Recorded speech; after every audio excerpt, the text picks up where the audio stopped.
Yes, good morning mga ka-Duckers. Good morning. Bago po ang lahat, please subscribe to my YouTube channel.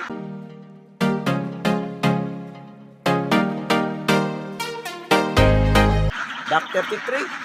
Pakihit naman ang notification bell upang updated kayo sa mga video ko pang may upload. Mga ka-Duckers, dito na po ang ating kulungan. Mula sa pagsimula nilang mangingitlog hanggang sa tayo po ay umalis sa areang ito mga ka-Duckers. So, ang mga alagang itik natin ay nagsimula na silang mangitlog. Mayroon na po tayong nakuha na 22 pieces mga ka-Duckers. So, kung hindi lang naanod yung mga alagang itik natin mga ka-Duckers, sana makabuo tayo ng maraming malaking pira sa ngayon sa cropping na ito. Pero hindi pa talaga ibigay sa atin. Siguro may purpose po ang Panginoon. So ipapalabas muna natin yung mga alagang itik natin mga ka-Duckers. Dahil wala pong ulan, so itong area natin ay parang dryer. So hindi tayo gumagamit ng gasolina mga ka-Duckers dahil ang gasolina sa ngayon dito ay tag 95 po yung 1 litro. So napakamahal. So lugi po tayo. So mga ka-Duckers, paalisin na natin yung ating mga alagang itik dito sa kanilang kulungan. So magpapatuka muna tayo sa umagang ito mga ka-Duckers. Yan na lang po yung natira sa ating mga alagang itik. Mahigit 500 na lang po yung mga itik natin sa ngayon mga ka-Duckers dahil wala talaga tayong swerte. So magkaroon na sana tayo ng malaking pira ngayon sa cropping na ito. Pero naanod pa yung mga alagang itik natin.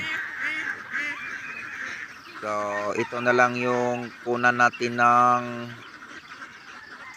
mga pira na pagbili natin ng pagkain natin mga ka-Duckers at makabili po tayo ng idagdag sa kanila mga ka-Duckers. So papunta na po tayo doon sa may kanal para po sila makapaligo mga ka-Duckers dahil hinagisan ko na po yung mga itik natin ng feeds. So ito na po yung iba, nakauna na po habang hinihintay nila yung kanilang mga kasama. So kumakain pa doon. Pagkatapos sila ay maliligo dito sa kanal mga ka-Duckers. Dive lang muna dito sa kanal at dito tayo magpa-braid sa kanila. Dahil sa ngayon mga ka-Duckers, wala talagang tubig dito dahil walang ulan. So parang tinotorture tayo ng panahon. Doon sa pinanggalingan natin ay napakaraming tubig.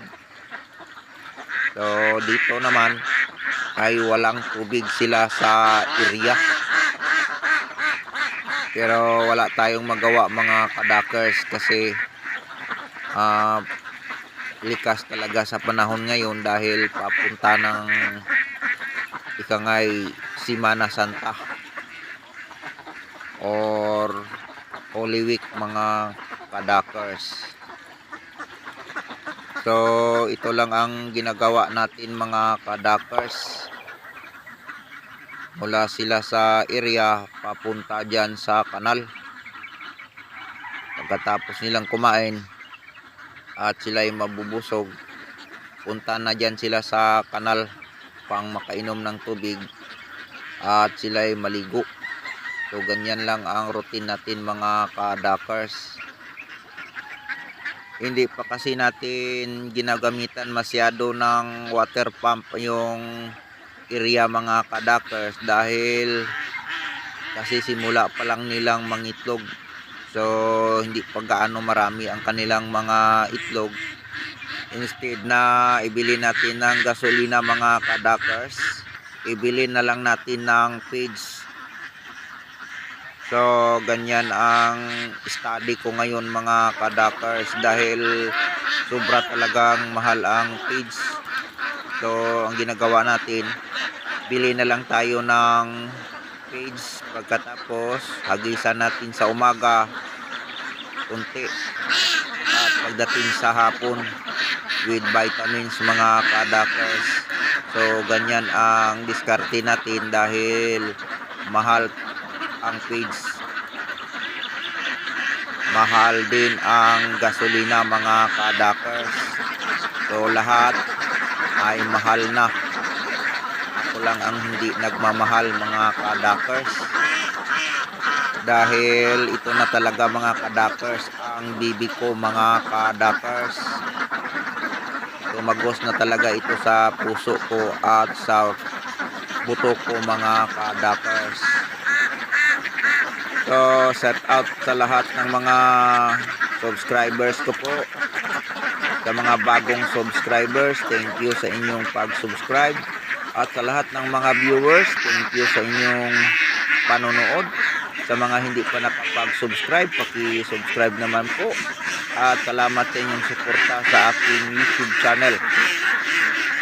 So hanggang dito lang muna mga kadakers. Thank you very much sa inyong patuloy na pagsubaybay sa ating YouTube channel.